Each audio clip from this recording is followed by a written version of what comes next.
ॐ नमो भगवते वासुदेवाय।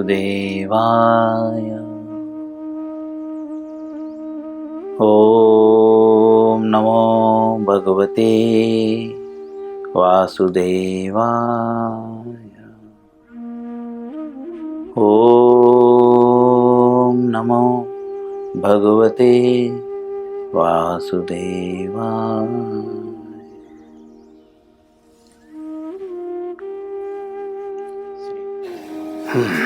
श्रीमद्भगवद गीता यथारूप अध्याय 10।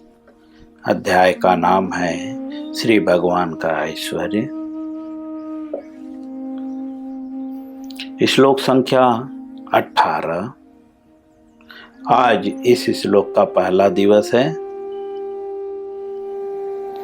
सभी लोग मेरे पीछे श्लोकों को उच्चारण करने का प्रयत्न करेंगे यथासंभव, और हम श्लोक पढ़ेंगे। श्लोक के बाद शब्दार्थ, अनुवाद और फिर तात्पर्य में प्रवेश करेंगे। श्लोक 10वें अध्याय का 18वां श्लोक। विस्तरेणात्मनो योगम् विभूतिं च जनार्दन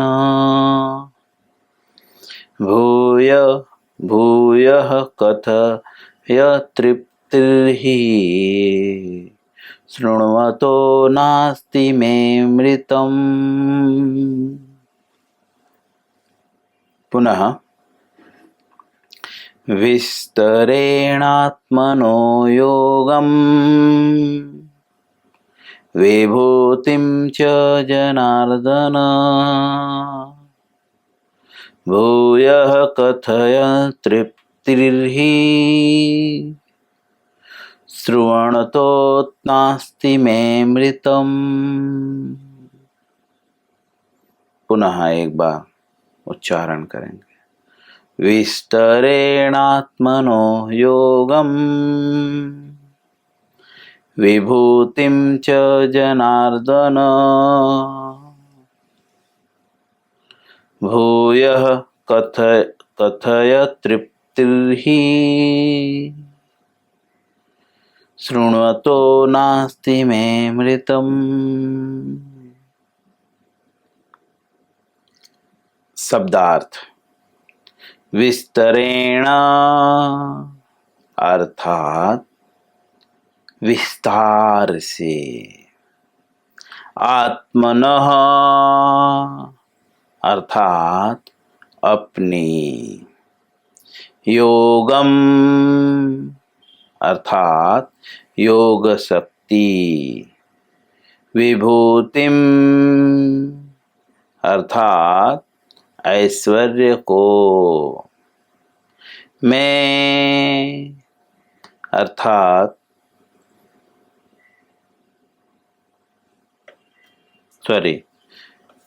च अर्थात भी, जन आर्दन अर्थात हे नास्तिकों का वध करने वाले, भूयः अर्थात फिर, कथयः अर्थात कहें, तृप्ति अर्थात तुष्टि, ही अर्थात निश्चित ही, श्रवणतः अर्थात सुनते हुए, न अस्ति अर्थात नहीं है, मैं अर्थात मेरी, अमृतम अर्थात अमृतों को। अनुवाद श्रील प्रभुपाद जी के द्वारा। हे जनार्दन। जनार्दन मतलब जो नास्तिकों का वध करने वाले हैं।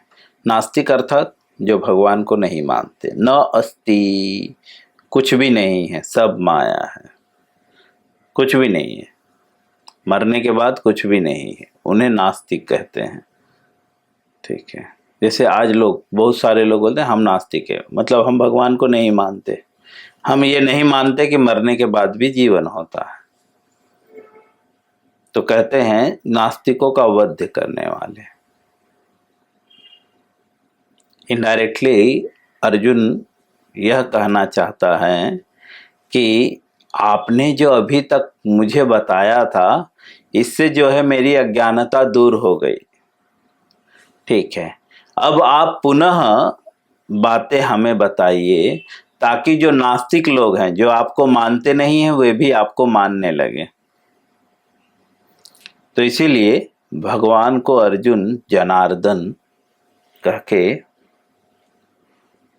बोलता है कि हे जनार्दन, अर्थात आप नास्तिकों का वध कर दीजिए। अर्थात जो आपको नहीं मानते, ठीक है, आप वह बात बताइए कि वे आपको मानने लगे। आगे लिखते हैं, आप पुनः विस्तार से अपने ऐश्वर्य तथा योग शक्ति का वर्णन करें। पुनः, यहाँ पे जो पुनः शब्द बता रहे हैं इसका मतलब दोबारा है ना। अर्थात भगवान इसके पूर्व बता चुके हैं अपने ऐश्वर्य के विषय में और अपने योग शक्तियों के विषय में। इसके पूर्व के अध्यायों में भगवान बता चुके हैं, लेकिन अर्जुन क्या कर रहा है, आप पुनः जो है विस्तार से अपने ऐश्वर्य को बताइए। मतलब अभी तक आपने जो बताया था वो ठीक है, लेकिन और विस्तार से आप बताइए ताकि नास्तिकों का वध हो सके। मैं आपके विषय में सुनकर कभी तृप्त नहीं होता हूं। अर्जुन कहता है भगवान से कि मैं आपके विषय में सुनकर कभी तृप्त नहीं होता हूं। ये भक्तों के लक्षण हैं। पहले तो अर्जुन ने भगवान को कहा कि आप पुनः वो सारी बातें बताइए। ठीक है, वो सारी बातें क्या हैं? तो बोलते हैं आपके ऐश्वर्य और आपके योग शक्ति का वर्णन कीजिए। और ये सुन के जो है, क्योंकि भगवान बोल सकते हैं कि अभी तो बताया ना, अभी बोरिंग लगेगा आपको। जैसे हम लोग कोई बात रिपीट नहीं करना चाहते, मतलब क्या एक ही बात बार बार सुन लोगे। तो इसीलिए अर्जुन यहाँ पे क्लियर करता है कि नहीं प्रभु, आप बताइए। क्यों? क्योंकि आपके विषय में मैं जितना सुनता हूं ना, तृप्त नहीं होता हूं। तृप्त का मतलब भरना, ठीक है, या संतुष्ट। जितना सुनता हूं उतना मुझे लगता है कि कम है। ठीक है, आगे अर्जुन कहता भी है, क्योंकि जितना ही आपके विषय में सुनता हूं उतना ही आपके शब्द अमृत को चखना चाहता हूं।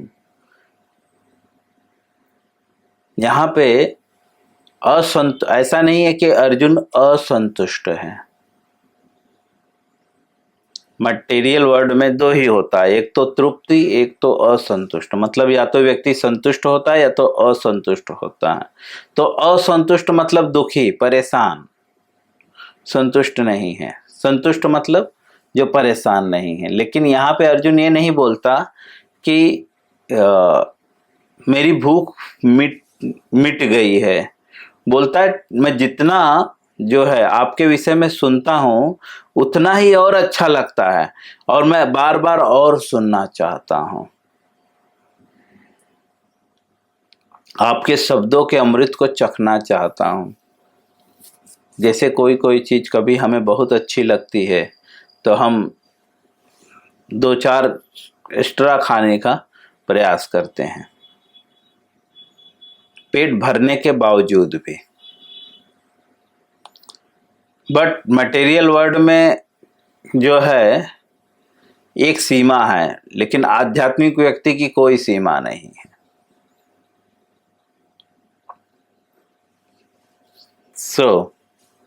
ये भक्तों के लक्षण हैं। जो भक्त होते हैं वे भगवान के विषय में सुनते कभी तृप्त नहीं होते कि बस और नहीं।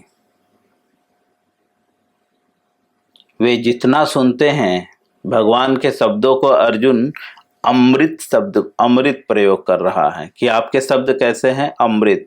अर्थात आपके शब्दों को सुनने के पश्चात जो है व्यक्ति अमर हो जाता है।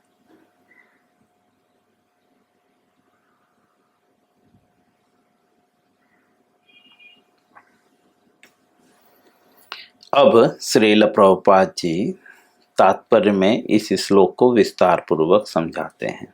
चलिए श्रील प्रभुपाद जी के द्वारा तात्पर्य में इस श्लोक को समझने का प्रयास करें।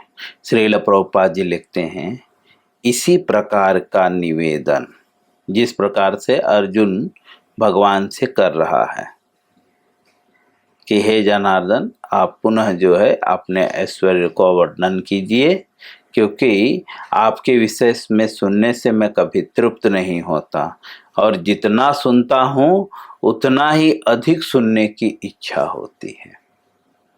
तो इसी प्रकार जो है निवेदन नैमिषारण्य के शौनक आदि ऋषियों ने सूत गोस्वामी से किया था। किस प्रकार का निवेदन? जिस प्रकार से अर्जुन ने किया था। अर्जुन ने किससे निवेदन किया था? भगवान से। ठीक है। और नैमिषारण्य में कलयुग के शुरुआत में जो है, शुरुआत के पूर्व, जैसे कलयुग के आरंभ के पूर्व जो है शौनक आदि ऋषि जो है किससे प्रश्न किए थे? सूत गोस्वामी से। यह निवेदन इस प्रकार है। प्रभुपाद जी यहाँ पे यह शब्द कोड करके यह साबित करना चाहते हैं कि भक्त जो है अपने मनमानी ढंग से कोई कार्य नहीं करता, निवेदन भी करता है तो प्रामाणिक ढंग से। हाँ, यत यत आचरति श्रेष्ठ, जैसे श्रेष्ठ व्यक्ति आचरण करते हैं वैसे ही जो है बाकी लोग भी उनके पद चिन्हों पे चलते हैं। इसीलिए अर्जुन जो है परंपरागत कार्यों को कर रहा है। तो प्रभुपाद जी कोट करना चाहते हैं कि जो भक्त होते हैं वो भगवान से इसी प्रकार का निवेदन करते हैं। तो सिर्फ अर्जुन ही नहीं, और भी भक्त लोग जो है कैसे निवेदन किए थे, तो बोल रहे हैं इसी प्रकार से, जिसका श्लोक कोड करते हैं भागवतम का। वयम तु न वृत्तृप्याम उत्तम श्लोक विक्रमे यच्छृण्वन्ताम रसज्ञानाम स्वादु स्वादु पदे पदे। शौनक आदि ऋषि जो है सूत गोस्वामी से कहते हैं कि उत्तम स्तुतियों द्वारा प्रसन्नसित कृष्ण की दिव्य लीलाओं का निरंतर श्रवण करते हुए कभी तृप्त नहीं होती, किंतु जिन्होंने कृष्ण से अपना दिव्य संबंध स्थापित कर लिया है वे पद पद पर भगवान की लीलाओं के श्रवण का आनंद लेते हैं।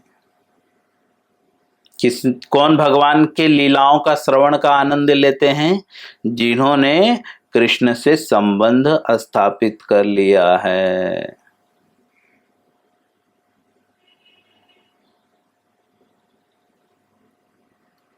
ऐसा कौन कहते हैं? जो है नैमिषारण्य के शौनक आदि ऋषि। किससे कहते हैं? सूत गोस्वामी से। कि जिन्होंने जो है आप भगवान के साथ जो है अपना संबंध स्थापित कर लिया है, जो वे पद पद पर, मतलब एक एक कदम पे जो है भगवान की लीलाओं का श्रवण का आनंद लेते हैं।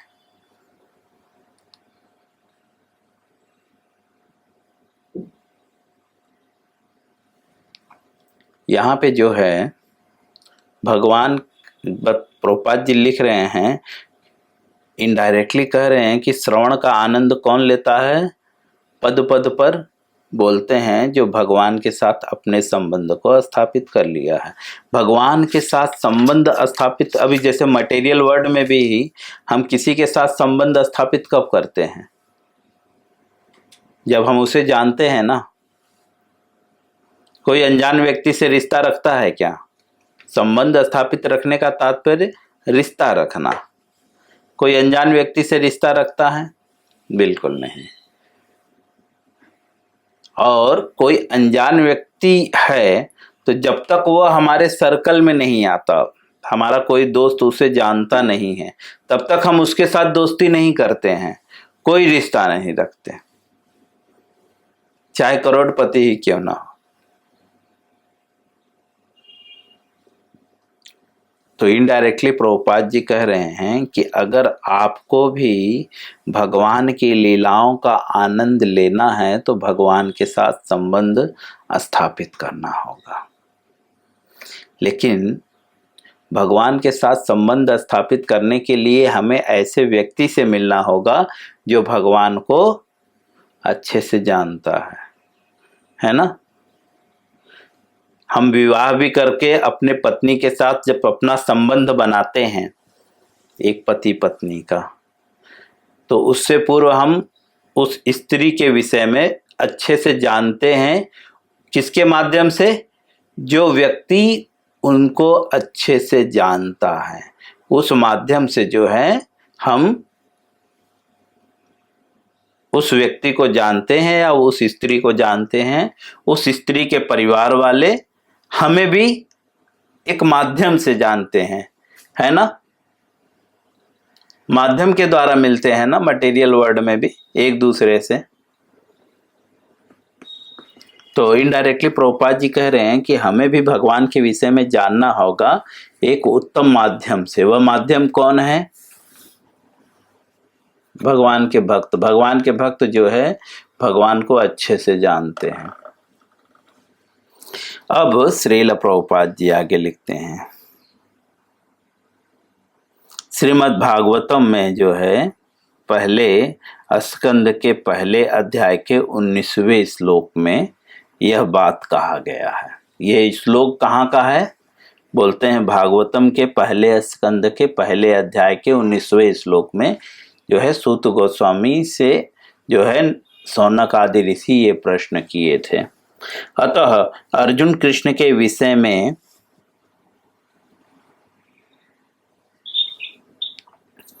अतः अर्जुन कृष्ण के विषय में और विशेष रूप से उनके स्वरूपा सर्वव्यापी रूप के बारे में सुनना चाहता है। प्रभुपाद जी कहते हैं इसीलिए जो है अर्जुन जो है भगवान के विषय में और खासकर भगवान के उस स्वरूप के विषय में जो सर्वव्यापी है उसके विषय में सुनना चाहता है।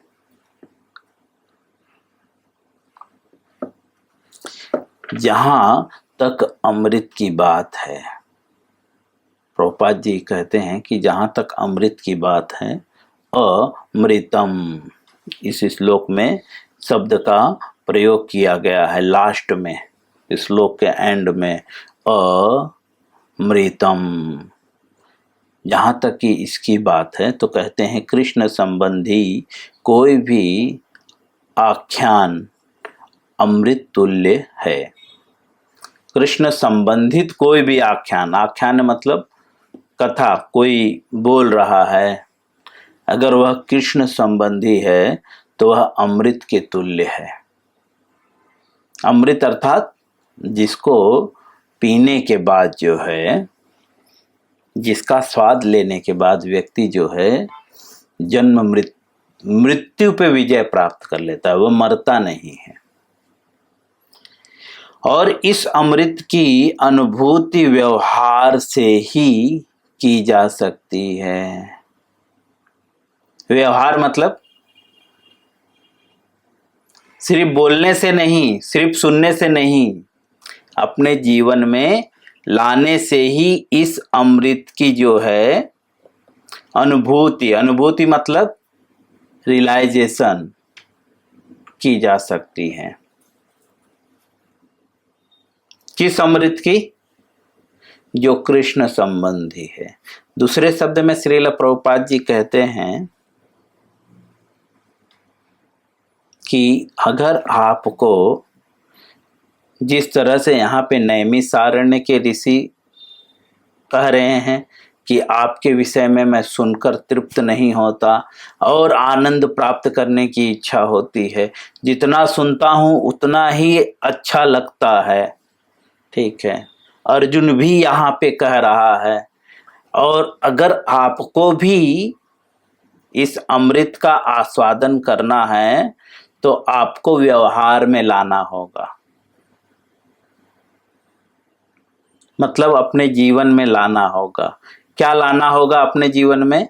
श्रवणम। पहले सुनना होगा आपको। जब आप भी सुनना चालू करोगे, व्यवहार में लाने के लिए आपको बाकायदा प्रक्रिया की जरूरत है। जब आप व्यवहार में लाओगे तभी जाकर श्रवण और कीर्तन कर पाओगे। मैं यहीं पे विराम करूंगा, इसके आगे जो है हम कल पढ़ेंगे। हरे कृष्णा।